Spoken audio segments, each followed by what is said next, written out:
Julia, Hi. thank you for being with me.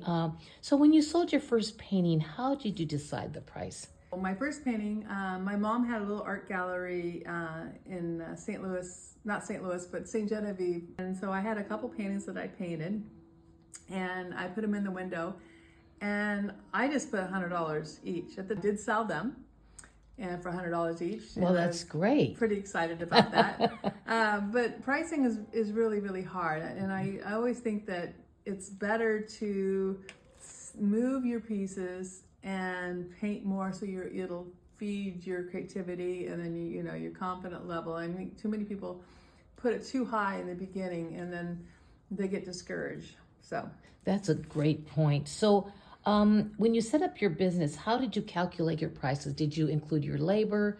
Because I know you have this beautiful gallery right here. So did you have to calculate your labor or your materials? How did you do that? well, for years I did art festivals for 24 years. And so my expense wasn't that bad. I mean, because, you paid, $200 or $300 for a space and then, for the weekend. And then sometimes you paid 10% to the promoter and depending on so I kind of did pricing by kind of size. I didn't have a really formula when I used to do it, and then but I kind of, each piece was kind of different. Some pieces I would let it go a little less because of time wise. Like later I found calculating by the square inch, and so because when you're in the selling a painting and someone says, "Oh, will you do a commission for me? Will you do something?" I would go off the wall and try to think of what are my size and but if I had a calculation, I could say, okay, this is what I do and this is how I charge. And so right now I charge $2 a square inch on my originals. And for my Duclay prints, I do 50 cents a square inch. And then if it's oversized, I go 58 cents a square inch. Commission pieces, I add money now onto it because I find that I really, really work hard on doing commission work. So it takes me longer. So I'll add $400 to $500 more on a commission piece. What about add-ons? Do you add anything for collectors that have been coming around a long time, like framing or matting or No, I do framing, and if they're a good customer, I might give them a little, sometimes I'll give them a little less off, or I'll throw in shipping. My whole secret to my success is keeping my prices fair. right, right. Do you ever discount anything when they ask for a discount? I try not to, but I have in the past, yes. And I don't, I like I said, I'm not the perfect example on how to market that because I have done that.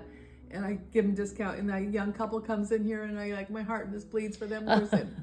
And they're the one that wouldn't ask me for a discount. I might, give that. But I did hire somebody that works in my gallery now, and it's fabulous because she's better than I am. So sometimes selling your own work as an artist is really, really hard because you're connected with it, and you get connected with people, and you just, and you love that people love your work, and you get.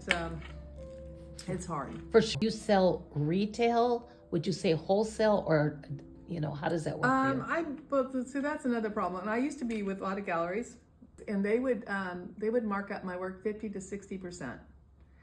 And I found that was hard for me to sell in the integrity of having your pricing out that way. So if you're going to sell in galleries, you need to have your prices the same. You don't want to undercut your gallery. So at that point, I decided I am not going to allow any galleries handling my work. So I handle my own work, and I keep it, more wholesale, but a little bit above. And it's a price that moves. And if you walk at the Carmel galleries, you'll see paintings for $30,000. My pieces are, $5,000 or $8,000 versus 30. Giclées, I see you have a beautiful wall over here.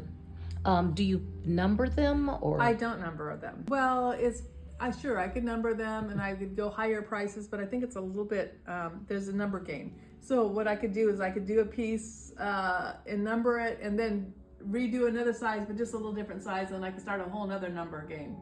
So my thing, open edition, I can keep it open. I can sell to hotels, which I have a lot of hotels that have my work. If I had it numbered, it would take me out of the market.